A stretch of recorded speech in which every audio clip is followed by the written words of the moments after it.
Bismillah ar-Rahman ar-Rahim. In the name of Allah, the most merciful and beneficent. The concept of interregnum Barzakh. In Arabic language, the word Barzakh means an intervention between two objects, and in technical terminology, such an intervention between the two objects is called interregnum. This literal and technical sense of the word finds its full expression in the specific concept of Barzakh, interregnum, in the religious vocabulary of Islam in the following words. And ahead of them there is an intervention, the state of interregnum, to last till the day of resurrection, when they will be revived. Between this world and the hereafter, that particular state is called Barzakh, in which every mortal human being enters immediately after his death and lives till the day of judgment, just as Hazrat Farah has said that it is a period between the death and the day of resurrection which every mortal has to pass in waiting after his death. Hence, Almighty Allah, out of His omnipotence and perfect wisdom, created Adam alayhi salam with the clay, taught him the meanings of all the things, made the angels to prostrate before him, made paradise his abode, and then to accomplish his mission of creation, sent him down to earth. Thus, Adam's first abode was paradise, the second this world, the third Barzakh, interregnum, and fourth again the paradise. And for each of them he also prescribed appropriate injunctions. But for the progeny of Adam, the first abode is the womb of mother, the second this world, the third Barzakh, and the fourth paradise or hell. As the case may be, and for each of these he has prescribed definite injunctions. The world is made the home of action and preparations for the next world, i.e. hereafter. To distinguish between desirable and undesirable acts, he conferred a great boon on humanity by sending prophets or apostles to give directions to the mankind to this effect. Those who believed in all his prophets and apostles and in their teachings as true are classed as mu'mineen, believers, and those who did not believe are called non-believers and are classed as mushrikeen or kafireen.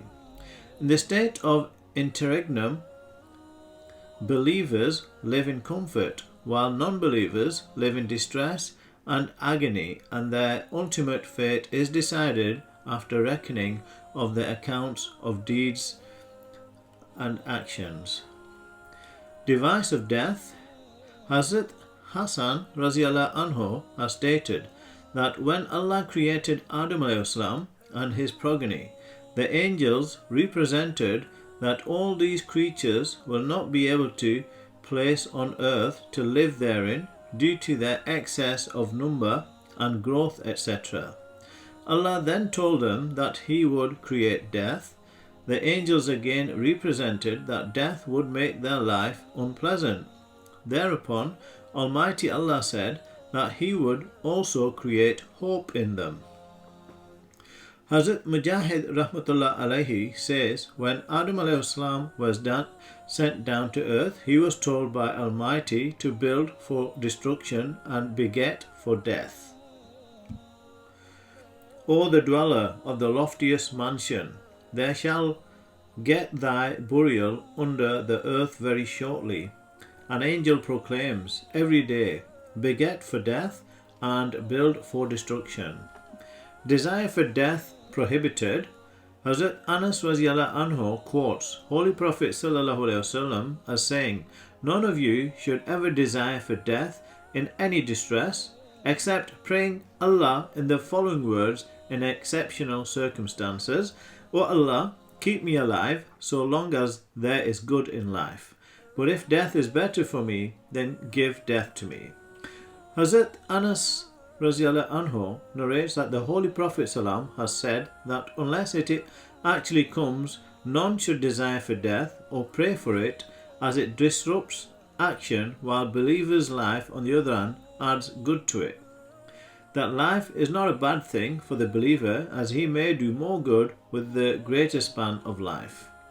Hazrat Abu Huraira radiallahu anhu narrates that Holy Prophet salam has forbidden desire for death, because if he is a virtuous man, he will do even more good to add to his account, and if he is evildoer, he may possibly give up evil and seek for Allah's pleasure.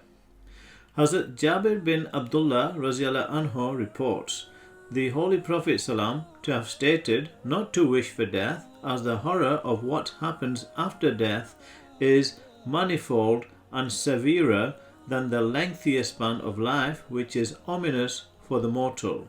It is just possible that Allah may forgive him and he may become sincere in seeking Allah's forgiveness.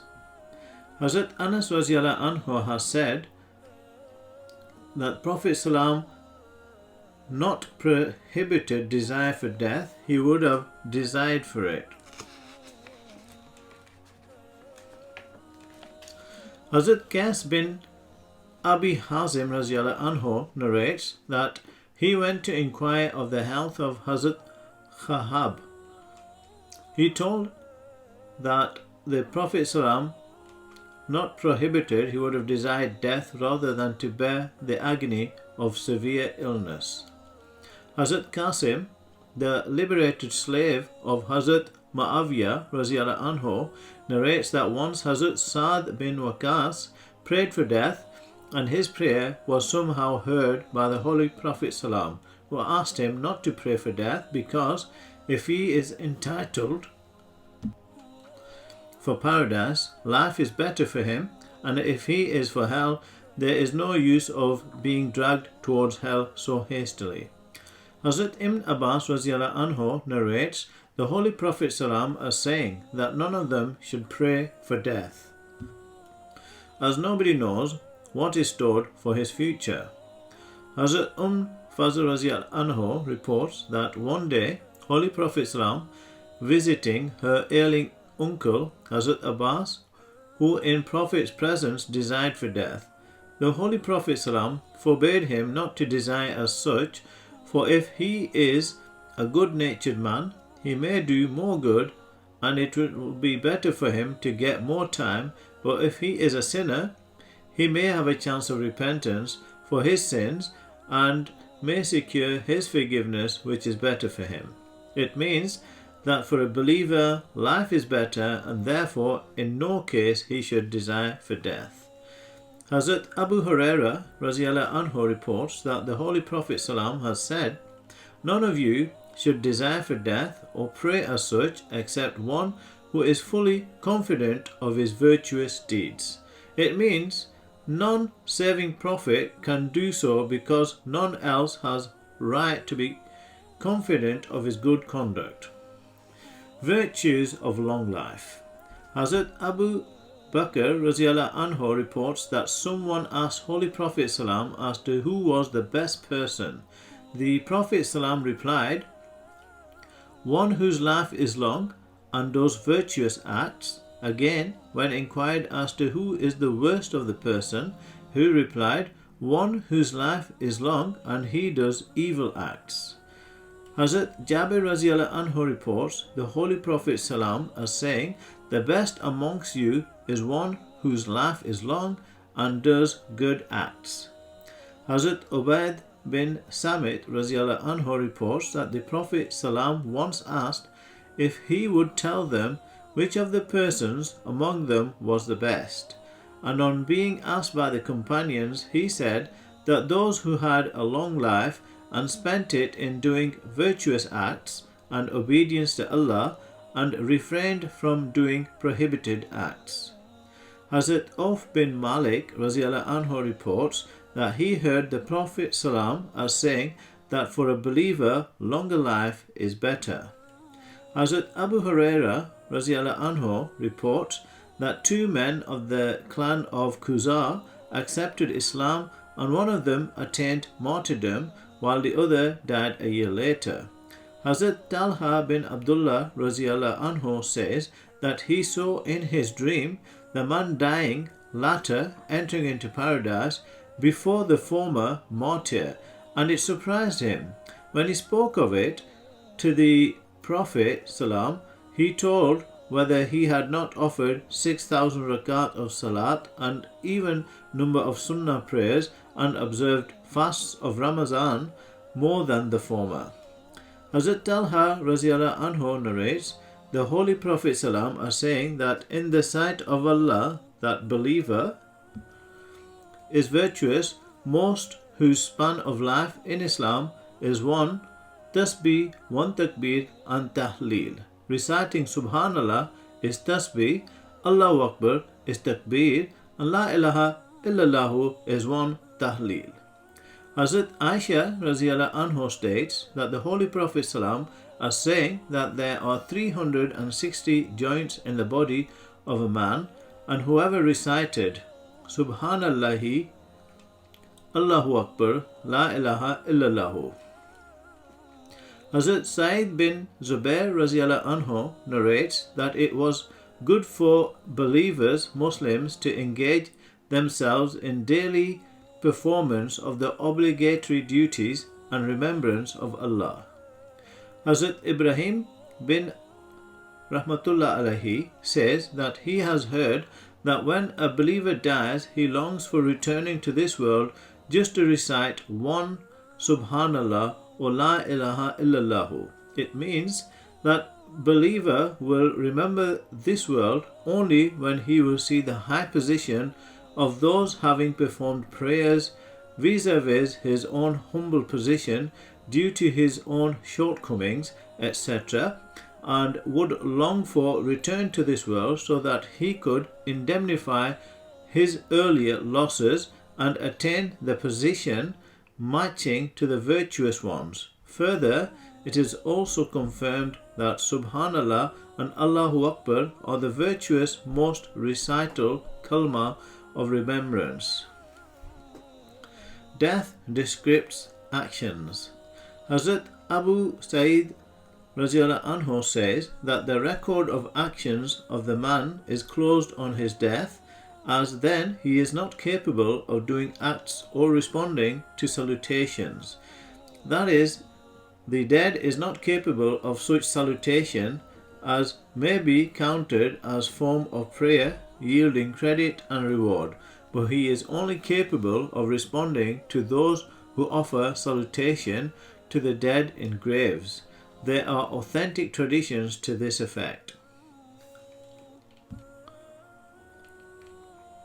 Hazrat Mutrif bin Shakhir rahmatullah alayhi narrates that once he happened to pass by a field on a Friday night where he used to pass through on other nights also. But on that night he saw a community of naked persons who he saluted, but they did not respond to it at all. He stopped there for a while and saw them talking amongst themselves that this is Murtif bin Shakhir. He was much more surprised to know that in spite of knowing his and his father's name, salutation was not responded. They told that they are dead persons and their records or deeds have been wrapped up in their good actions. If they were capable of responding to salutation, they would have taken it in return of the whole world and all amenities that are in it. When he asked them the reason for finding them naked, they told that their shrouds have been worn out and nothing fresh has reached them by which they may cover their bodies. When asked as to why they all had gathered that night, they said that 70 dead had massed up in each grave and their number has grown up enormously. Mutrif rahmatullah alayhi again inquired of them whether they were not feeling ashamed on being naked, especially when women are also in their company, and they were looking upon one another. They replied that the bitterness and pangs of death have destroyed their sense of being man or woman. Again he inquired the reason for seeing them all together on that particular night only and not on any other nights. They said that on Friday night they came out to see if their children remembered them and had sent any reward of virtues or given charity for their credit. When he intended to return, they asked him to stop and said that they wanted to tell him that next Friday, when he delivers his sermon, he should tell their relatives that they had forgotten them while their shrouds have worn out and their bones decomposed, and they should take mercy on themselves and regard their lives as a boon for doing good acts, as by giving up good deeds. Their dead are now repenting. It means that dead receive benefit of charity given by the living people, and they anxiously await for any good act sent to them from their relatives. It was also found that bitterness of death had not yet gone, despite such a long lapse of time, and their bodies and souls still remain attached to it. But their interregnum bodies are different from worldly ones, and they also think it very bad that living men should devote themselves to the worldly matters. Their sayings that they are not capable of responding to salutation, although in traditions it is said that they respond, means they cannot respond to salutation in the form of prayer, which may entitle them to credit and reward, but their response is just in a friendly manner. But they did not respond to mutrif, ra, even in that manner, which indicates that their utter sorrow. According to some learned men, their excuse that they are unable to respond salutation points to its inaudibility to the visitor, so being very low in tone.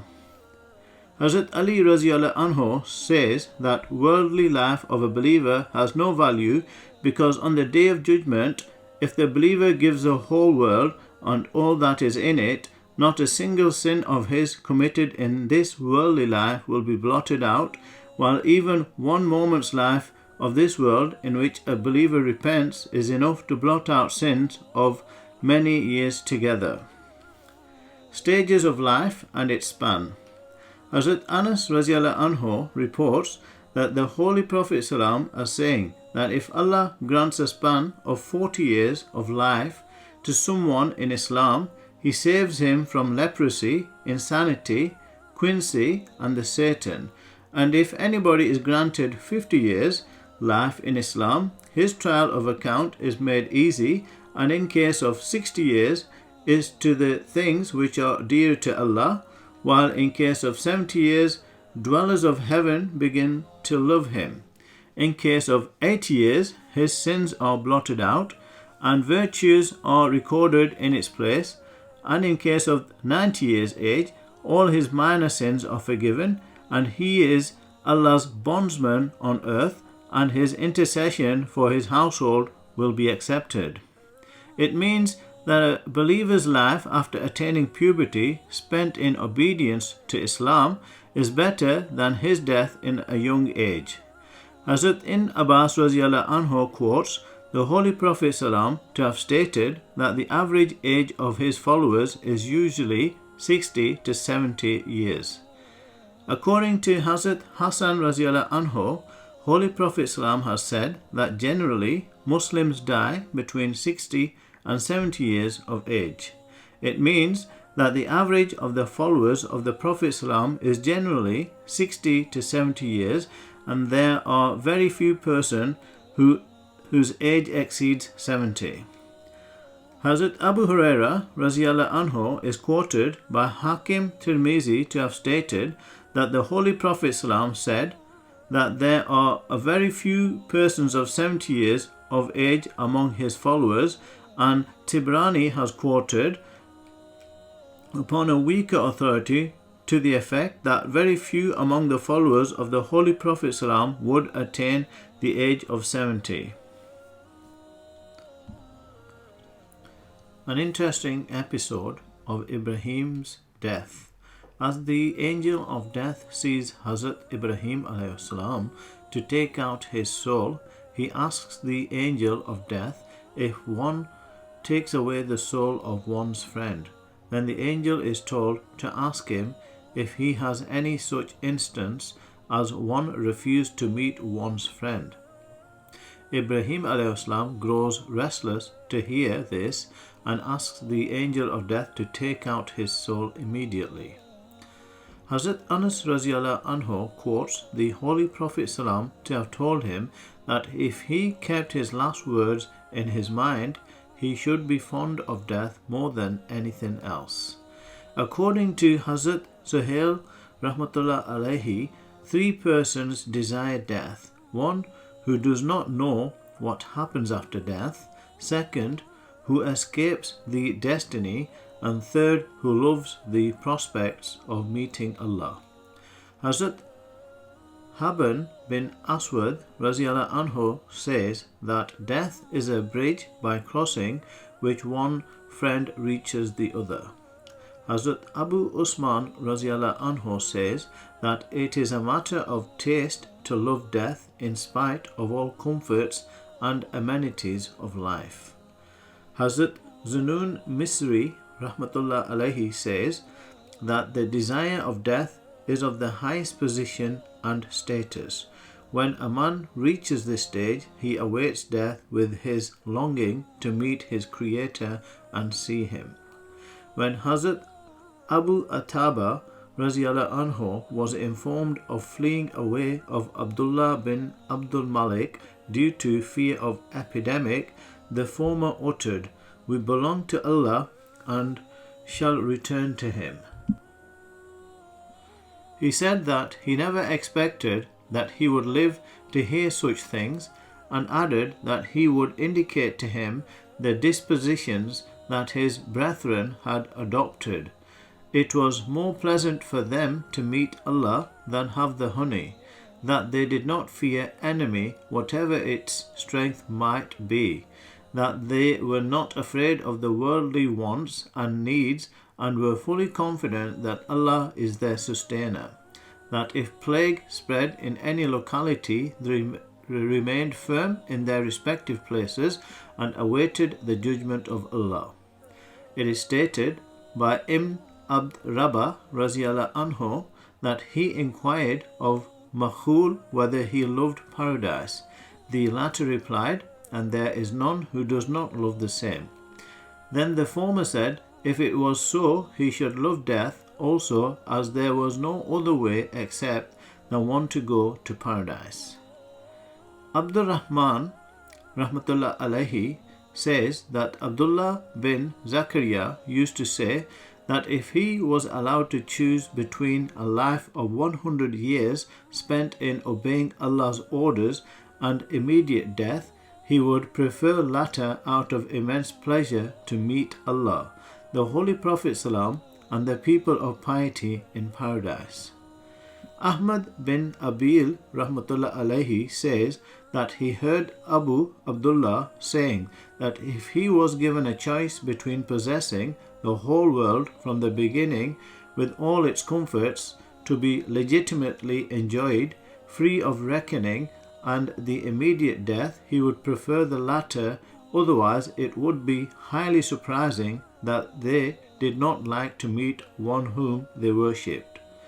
It is stated by Abdul Rahman Rahmatullah alayhi that a person in the company of Abu Salmi declared, swearing by Almighty, that nothing on earth was created which was dearer to him than death. On hearing it, Abu Or said that he would prefer to become like him to having red camels.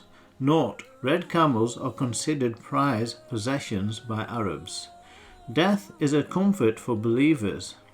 Hazrat Abu Qatada narrates that once a funeral passed by the Holy Prophet Salam, who asked if it was mustahri.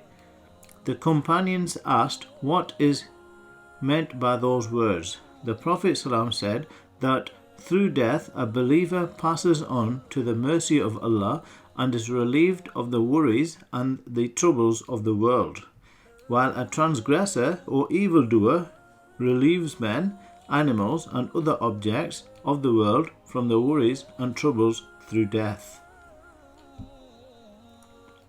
Mustahri means one receiving comfort, and mustara minho means one by whom others are comforted.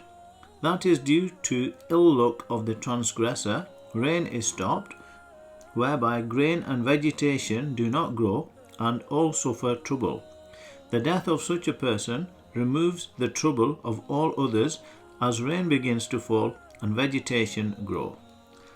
Yazid bin Abi Raziallahu Anhu says that a funeral passed by Hazrat Abu when he remarked that either he got comfort through death or people got comfort through him. Hazrat in Masud Raziallahu Anhu has said that for the believer there is comfort in meeting Allah.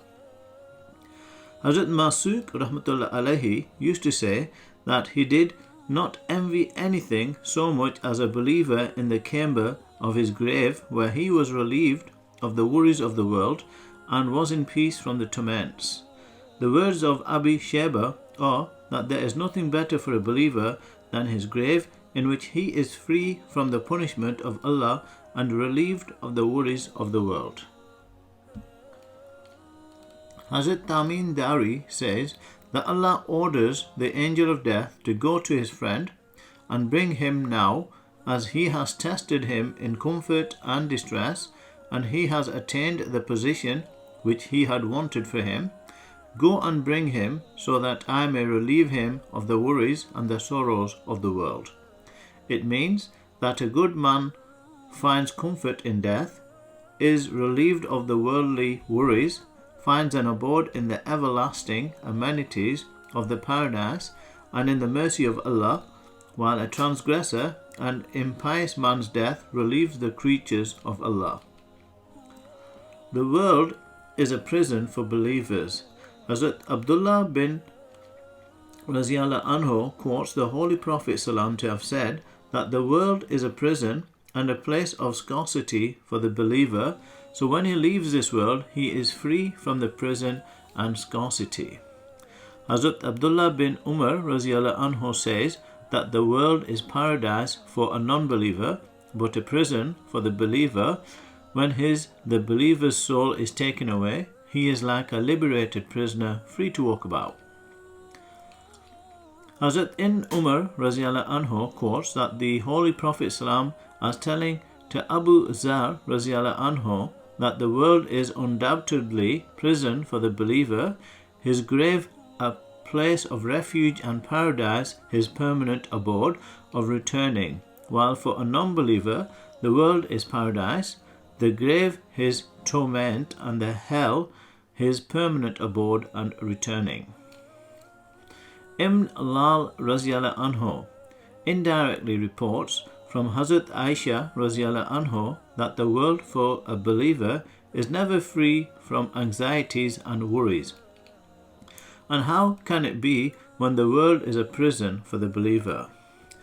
Hazrat Ubaidah Raziallahu Anhu says that the Holy Prophet ﷺ has said that there is none on the surface of the earth who dies and receives all good and benevolence from Allah, yet he longs to return to this world, except the martyr who wishes to come back to the world only to lay his life once more in the path of Allah.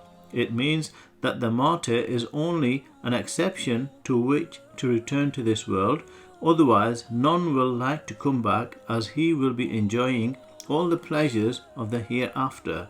As the Holy Prophet ﷺ has characterized that the world is a place of scarcity and prison for a believer, and he lives in anxiety and scarcity in this world, and those who live in comfort in this world are also bound by laws of religion, while non-believers are free from such bindings. Hence, for the non-believers, the world may be regarded as paradise.